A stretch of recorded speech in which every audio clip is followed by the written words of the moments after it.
네, 주님의 평강이 심령에 가득하시기 바라겠습니다. 오늘 말씀은 히브리서 9장 11절에서 12절 말씀입니다. 그리스도께서는 장래 좋은 일의 대제사장으로 오사 손으로 짓지 아니한 것 곧 이 창조에 속하지 아니한 더 크고 온전한 장막으로 말미암아 염소와 송아지의 피로 하지 아니하고 오직 자기의 피로 영원한 속죄를 이루사 단번에 성소에 들어가셨느니라. 아멘. 오늘 말씀 12절을 다시 읽어보면요. 염소와 송아지의 피로 하지 아니하고 오직 자기의 피로 영원한 속죄를 이루사 단번에 성소에 들어가셨느니라. 자, 이 말씀은 예수님이 영원한 속죄를 이루셨다는 말씀입니다. 예수님의 피로, 십자가에 흘린 피로 영원한 속죄를 이루셨다. 이런 말씀입니다. 여기 염소와 송아지의 피로 하지 아니하고 이렇게 기록하는데 염소와 송아지의 피로는 영원한 속죄가 되지 못한다는 것입니다. 왜냐하면 짐승의 피는 온전하게 깨끗한 피가 아니다라는 겁니다. 자, 그래서 1년마다 다시 짐승으로 제사를 드리는 그런 일이 필요했다라는 겁니다. 그러나 예수님의 피는 완벽하게 깨끗한 피라는 것이죠. 그래서 그 피, 예수님의 피로는 완벽한 죄값을 지불할 수 있었다라는 거고요. 따라서 영원한 속죄가 되었다. 자, 이런 의미가 됩니다. 자, 그러니까 예수님께서 십자가에서 그 십자가의 사건 단 한 번의 사건으로 완벽한 속죄를 했기 때문에 더 이상의 제사는 필요 없어졌다라는 것이고요. 지금 우리가 살아가고 있는 지금 오늘의 상태는 우리들의 죄값, 이 죄값은 완벽하게 십자가에서 다 지불된 상태라는 것입니다. 그래서 누구든지 이 복음의 진리를 알고 듣고 믿은 다음에 하나님께 담대하게 나아가기만 하면 완벽한 죄사함이 됐기 때문에 누구든지 하나님을 만날 수 있게 되었다라는 것이죠. 자, 이런 말씀인데요. 오늘 이런 말씀을 염두에 두고 예수님이 이루어 놓으신 영원한 은혜, 영원히 계속되는 그 은혜, 자, 그런 은혜가 어떤 것이 있는지 오늘 말씀을 근거로 해서 살펴보면서 은혜를 나누겠습니다. 첫 번째는요, 행위가 아닌 믿음으로 영원한 은혜를 받게 해 놓으셨다. 자, 이런 말이 됩니다.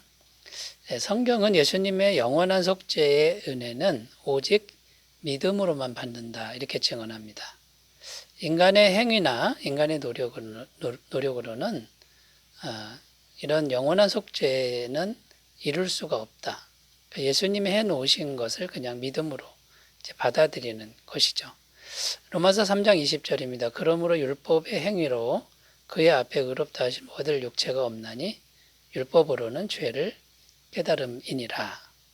그 율법의 행위는요, 인간의 노력을 의미하는데 하면 할수록 내가 죄인인 것을 깨닫게 되지 의롭게 되지는 못한다. 이런 내용이죠. 로마서 3장 27절 28절 그런즉 자랑할 데가 어디냐 있을 수가 없느니라. 무슨 법으로냐 행위로냐 아니라 오직 믿음의 법으로니라. 그러므로 사람이 의롭다 하심을 얻는 것은 율법의 행위에 있지 않고 믿음으로 되는 줄 우리가 인정하노라. 성경 말씀은 한결같이 믿음으로만 이 속죄의 은혜를 받는다라고 증언하고 있습니다. 자, 그렇다면 여러분, 믿음이란 어떤 것일까요?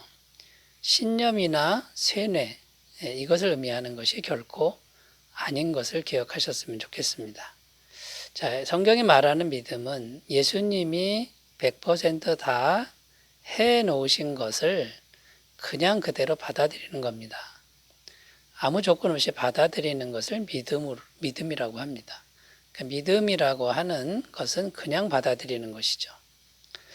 요한복음 1장 12절 영접하는 자 곧 그 이름을 믿는 자들에게는 하나님의 자녀가 되는 권세를 주셨으니. 자, 영접한다 이렇게 되어 있는데 예수님을 마음에 모셔드리는 겁니다. 그 예수님이 영의 형태로 우리 안에 들어오는 것이죠. 그런데 그냥 들어오십니다. 우리가 뭔가 엄청난 노력을 해서 들어오는 게 아니라 인격적으로 예수님을 마음에 모시면 들어오시고 그 결과가 하나님의 자녀 권세를 우리에게 준다라는 겁니다. 갈라디아서 3장 5절입니다. 너희에게 성령을 주시고 너희 가운데서 능력을 행하시는 이의 일이 율법의 행위에서냐 혹은 듣고 믿음에서냐. 여러분, 뭔가 행위를 잘해야만 성령이 오시는 게 아니고 그냥 복음을 듣고 받아들이면 성령이 오시고 거듭나게 된다. 이렇게 말씀하고 있는 겁니다. 자, 여러분, 그러니까 행위가 아니고 우리의 행위가 전혀 없어도 되고 믿기만 하면 죄사함의 은혜를 받는, 이것은 정말 엄청난 복이라는 것입니다. 엄청난 은혜라는 것입니다. 만약 우리가 이렇게 믿음으로 영원한 은혜를 받는 게 아니라 우리의 행위로 이 은혜를 받는다고 하면은 그것은 엄청난 저주 아래에 있는 것이다. 성경은 이렇게 증언하죠. 갈라디아서 3장 13절 그리스도께서 우리를 위하여 저주를 받은 바 되사 율법의 저주에서 우리를 속량하셨으니 기록된 바 나무에 달린 자마다 저주 아래에 있는 자라 하였습니다.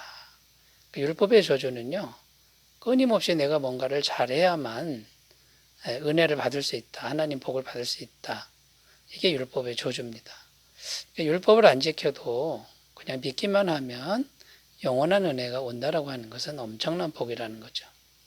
그러므로 여러분, 우리 구원받은 사람들은 믿음으로 이 영원한 은혜를 적극적으로 누리는 삶을 살아야 되겠습니다.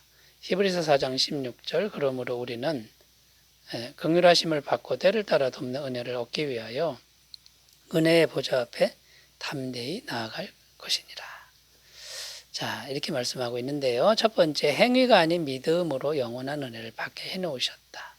이게 예수님이 이루신 영원한 은혜고요. 두 번째는 영원한 나라, 천국에 들어갈 수 있는 권리를 주셨다라는 것입니다. 12절, 염소와 송아지의 피로 하지 아니하고 오직 자기의 피로 영원한 속죄를 이루사 단번에 성소에 들어가셨느니라.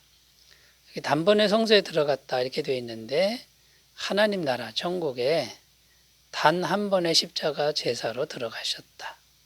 자, 이런 의미가 됩니다. 그러니까 십자가에서 죄를 완전히 해결하시고 이제는 하나님 나라 깨끗한 나라에 당당히 들어가신 것이죠. 그런데 여러분, 이 예수님이 단번에 들어가신 이것은 오늘날 우리들에게도 동일하게 적용되어서 우리들도 천국에 들어갈 수 있게 해놓으셨다라는 겁니다. 어떻게 이게 가능하냐면 예수님을 믿기만 하면 된다라는 것이죠. 히브리서 7장 25절 그러므로 자기를 힘입어 하나님께 나아가는 자들을 온전히 구원하실 수 있으니 이는 그가 항상 살아계셔서 그들을 위하여 간구하심이라. 그러니까 예수님을 힘입어 나아가는 사람을 얼마든지 들어가게 해주신다. 이런 말이고요. 로마서 8장 17절 자녀임은 또한 상속자, 곧 하나님의 상속자요. 그리스도와 함께한 상속자니 우리가 그와 함께 영광을 받기 위하여 고난도 함께 받아야 할 것이니라. 여기 보면 상속자라는 표현이 있습니다. 여러분, 우리가 하나님의 상속자가 되게 하신다라는 것이죠. 그리고 또 성경은 우리가 이미 하늘나라의 시민권을 가지고 있다 이렇게 증언하고 있습니다. 빌립보서 3장 20절 그러나 우리의 시민권은 하늘에 있는지라 거기로부터 구원하는 자 곧 주 예수 그리스도를 기다리노니. 여러분, 예수님을 믿은 사람은 이미 시민권이 하늘에 있음을 이것을 믿으셨으면 좋겠습니다. 자, 그러면 여러분 우리가 오늘을 어떻게 살아야 할까요? 오늘 힘든 일이 있어도 천국에 대한 소망, 이 확실한 소망을 가지고 잘 참고 인내하며 살아야 될 줄로 믿습니다. 로마서 8장 24절, 25절 우리가 소망으로 구원을 얻었음에 보이는 소망이 소망이 아니니 보는 것을 누가 바라리요. 만일 우리가 보지 못하는 것을 바라면 참음으로 기다릴지니라. 이렇게 말씀하고 있습니다. 자, 두 번째 주제를 살펴봤는데요. 예수님이 이루신 영원한 은혜, 천국에 들어갈 수 있는 권리를 이미 주셨다라는 것. 이것을 꼭 기억하시고 누리셨으면 좋겠습니다. 자, 세 번째 주제로 가겠습니다. 예수님이 이뤄놓으신 영원한 은혜 세 번째는요. 항상 성령님의 도우심을 받게 해 놓으셨다라는 겁니다. 그러니까 이루어 놓으신 것이죠. 천국에 대한 소망이 미래적인 은혜라고 한다면요. 성령님에 대한 약속은 현재적인 특징이 있습니다. 지금 이 순간 성령님이 우리와 함께 하신다라는 것이죠. 성경에 보면 성령님은 예수님을 구주로 믿는, 구원자로 믿는 사람들 속에 이미 와 계신다고 증언하고 있습니다. 요한복음 14장 17절 그는 진리의 영이라 세상은 등이 그를 받지 못하나니 이는 그를 보지도 못하고 알지도 못함이라. 그러나 너희는 그를 아나니 그는 너희와 함께 거하시며 또 너희 속에 계시겠음이라. 이렇게 말씀하고 있고요. 자, 근데 성령님이 우리 안에 와 계신데 영으로 와 계시지만 성령님은 전능하신 하나님이시라는 것입니다. 요한일서 4장 4절 자녀들아 너희는 하나님께 속하였고 또 그들을 이기었나니 이는 너희 안에 계시니가 세상에 있는 자보다 크심이라. 영으로 계시지만 전능하시고 세상에 있는 자보다 더 큰 분이라고 증언하고 있는 것을 믿고 성령님을 의지하며 살아가셨으면 좋겠습니다. 또 성경은 이 성령님이 천지를 창조하신 분이다. 이렇게 말씀하죠. 창세기 1장 1절에서 2절. 태초에 하나님이 천지를 창조하시니라. 땅이 혼돈하고 공허하며 흑암이 깊음이 있고 하나님의 영은 수면 위에 운행하시니라. 보이는 천지를 창조하신 분이다. 자, 이렇게 말씀하고 있고요. 구약 성경에 보면 이 성령님의 능력이 많이 나타납니다. 신약 성경에도 많이 나타나는데 하늘에서 만나와 메추라기 엄청난 양이죠. 이걸 실제로 내렸고 여리고성 난공불락의 요새를 지진으로 무너뜨리시고 수많은 병자도 고치시고 홍해라는 바다도 가르신 분이 성령님이다. 이렇게 말씀하고 있습니다. 자, 여러분, 우리가 이 성령님의 도우심을 항상 받을 수 있게 해 놓으신 것이 예수님이라는 것입니다. 그러므로 여러분, 성령님과 친밀하고 성령님과 동행하는 삶이 되시기 바라겠습니다. 빌립보서 4장 6절 7절 아무것도 염려하지 말고 다만 모든 일에 기도와 간구로 너희 구할 것을 감사함으로 하나님께 아뢰라. 그리하면 모든 지각에 뛰어난 하나님의 평강이 그리스도 예수 안에서 너희 마음과 생각을 지키시리라. 아멘. 여러분, 예수님이 이뤄놓으신 영원한 은혜 마음껏 누리며 승리하는 삶이 되시기 바라겠습니다. 기도합니다. 하나님 아버지, 주님이 이루어 놓으신 것 제대로 알고 잘 믿고 삶을 누리게 하여 주옵소서. 예수님 이름으로 기도드립니다. 아멘. 주님의 승리가 항상 함께 하시기 바라겠습니다. 감사합니다.